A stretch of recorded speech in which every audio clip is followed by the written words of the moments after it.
আজকে বাজারে গিয়েছিলাম, বাজার থেকে 4টি গরুর পায়া কিনে নিয়ে আসলাম। নিয়ে আসার পরে এগুলো আগে ভালো করে পানিতে মাজুনি দিয়ে পরিষ্কার করে নিলাম।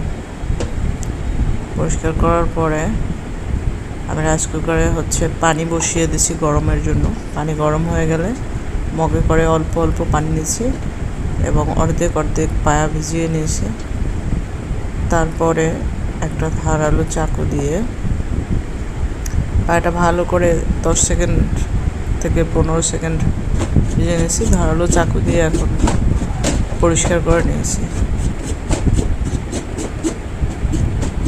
পরিষ্কার করা একটু কঠিন মনে হবে, কিন্তু খুব বেশি কঠিন না। যদি দেখেন যে উঠতে চায় না, আপনি চাইলে দ্বিতীয়বার আবার পানি দিতে পারেন, কিন্তু চেষ্টা করবেন প্রথমবার পানি দিয়ে তাড়াতাড়ি করে উঠিয়ে ফেলার। কারণ বেশি দেরি হয়ে গেলে দেখা যায় যে পশমের গোড়াগুলো শক্ত হয়ে যায়, এবং আপনি যদি অনেক বেশি গরম পানিতে ভিজিয়ে রাখেন সেক্ষেত্রেও এটা উঠতে চাইবে না। তাই আপনাকে 15 থেকে 20 সেকেন্ড বেশি হলে ভিজাবেন। এপিট ওপিট ভালো করে পানি দিয়ে আগে ভিজিয়ে নেবেন। 15 থেকে 20 সেকেন্ড ভিজিয়ে নিয়ে এভাবে একটা ধারালো চাকু দিয়ে পরিষ্কার করে নেবেন। তো আমি এভাবে এক এক করে 4টি পায়াই পরিষ্কার করে নিয়েছি। তারপরে গরম পানিতে আবার পায়ের খুরার অংশগুলো কিছু সময় ভিজিয়ে রাখি, 3 থেকে 5 মিনিটের মতো ভিজিয়ে রাখি আমি। দেখতে পাবেন এখন এই যে আমি ভিজিয়ে রাখছি।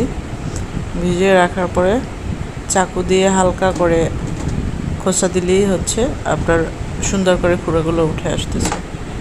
এরপরে আবার চাকু দিয়ে আমি একটু চেঁচে খুঁড়াগুলো ভালো করে পরিষ্কার করে নিয়েছি, এবং সাইডে যে পশমগুলো ছিল সেগুলো আমি কাঁচি দিয়ে কেটে নিয়েছি, এবং সর্বশেষ যতটুকু পারা যায় এভাবে ভালো মতো চেঁচে নিয়েছি। আপনারা চাইলে বটি দিয়ে কেটেও নিতে পারেন। এরপরে আমি আবার যদি হালকা পশম থাকে সেটার জন্য গ্যাসের চুলায় হালকা করে পুড়িয়ে নিয়েছি। এভাবেই আমি 4টি পায়া ভালো করে পরিষ্কার করে নিয়েছি। আপনারা চাইলে বাসায় বসে খুব সহজে এভাবে পায়া পরিষ্কার করতে পারেন, কিন্তু বিষয়টি খুব সহজ হবে না। আমার 4টি পায়া পরিষ্কার করতে মিনিমাম 2 থেকে 2.5 ঘন্টা সময় লাগছে। অবশ্যই হাতে পর্যাপ্ত সময় নিয়ে এই কাজ করবেন। মানুষ যতই বলুক 10 মিনিটে হয়ে যায়, অ্যাকচুয়ালি 10 মিনিটে কখনোই এটি করা সম্ভব নয়। 10 মিনিটে ঠিকই শুধু ওই যে প্রাথমিকভাবে যে লোম